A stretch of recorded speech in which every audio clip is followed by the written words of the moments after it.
Hello, everyone. So, just for you to understand how countries place value on the lives of their citizens and the lives of those who are serving to protect the territorial integrity of the country. Most times people will come and say they want to gaslight people and say, oh, you have to be patriotic, you have to be patriotic, you have to be patriotic. You cannot be patriotic to a nation that does not respect you, that is not also patriotic to you. You cannot be.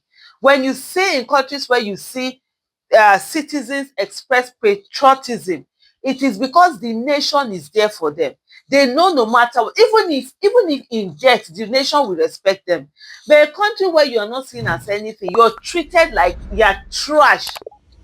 There's no how people can be patriotic to that particular country.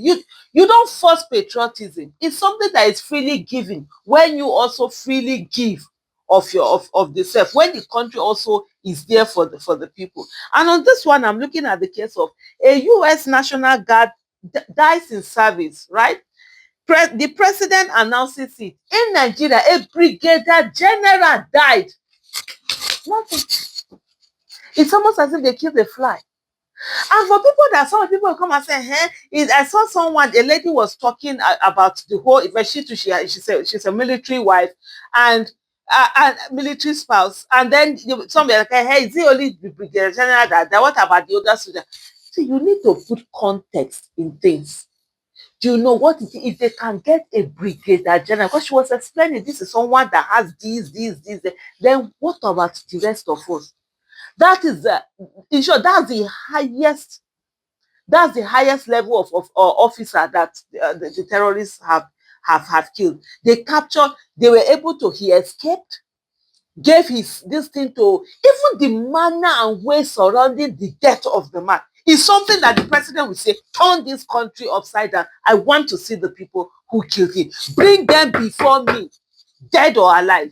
That's how his president would speak. But here we have a certificate forger in chief instead of commander in chief, an illegitimate president. That's what we have. That's why he cannot even bring out and enforce anything. Nothing.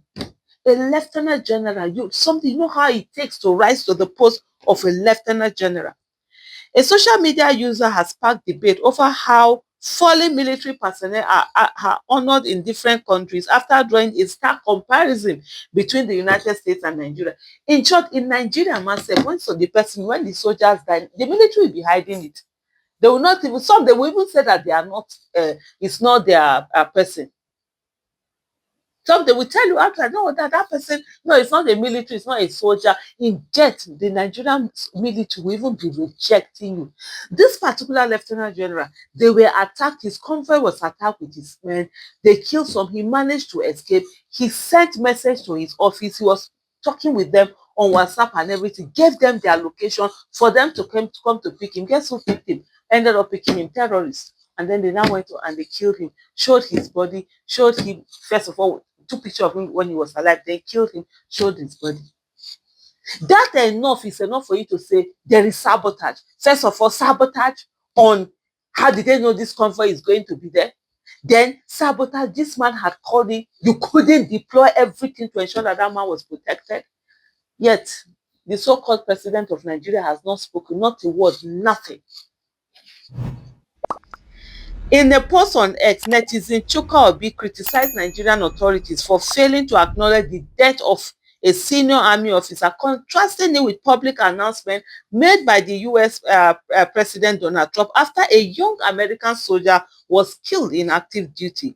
A 20-year-old National Guard dies in active service, and the president of the number one country in the world is the one announcing it. This is a country that is the number one in the world. The president is announcing the death of a National Guard 20-year-old that just started.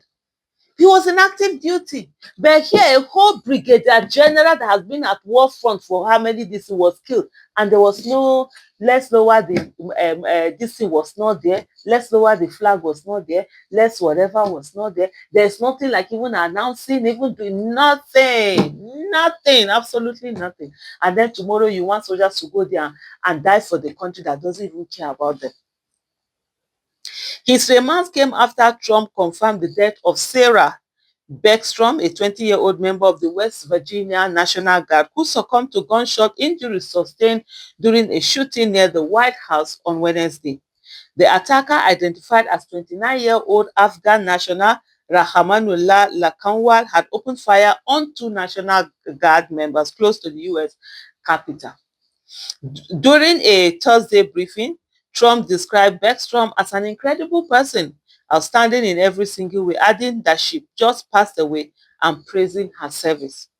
Meanwhile, in Nigeria, there had been no official recognition from Bola Ahmed Tinubu or the Nigerian army regarding the death of Brigadier General M. Uba, a top commander who was reportedly killed by ISWAP fighters along Dambuwa Biu axis in Borno State.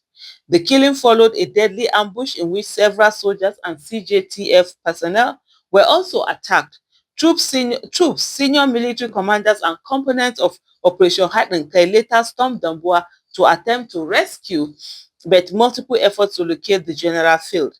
Sources said the officer managed to send his live location to police before contact was lost. A soldier abducted alongside him was eventually found injured but alive, while the general and two others remain unaccounted for. The Nigerian military had initially denied the abduction, though field officers contradicted the claim.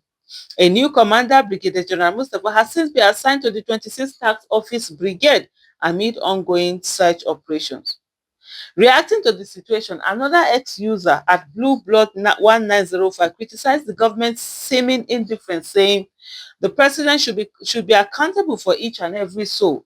Trump would have had several conferences on the kidnappings happening and spearheaded the eradication of these bandits, but our own is telling us how they negotiated with the bandits. Make it make sense.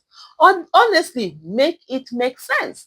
They're busy appealing to the humanity of the bandits, appealing to the better side, begging the bandits that you are supposed to wipe them off the face of the earth, send them to their maker. You say you want to do Allah Akbar, go and meet your maker and do it there. Whatever it is, you say, oh, you are more, but go and meet your maker and do it there. You are here doing pete all over the place. And this is the thing that they will now expect that, oh, that people will now come and they'll be the one to now be patriotic to the country because of this, because of that, because of those, yada, yada, yada, yada. It's okay. It's okay. Honestly, patriotism is not something that people just give. No. For a nation that wants people to be patriotic, that nation must care for its people. The lives of the people must matter. And the primary responsibility of any government is the protection of lives and property. And any government that cannot protect the lives and properties of its people is not fit to be called a government.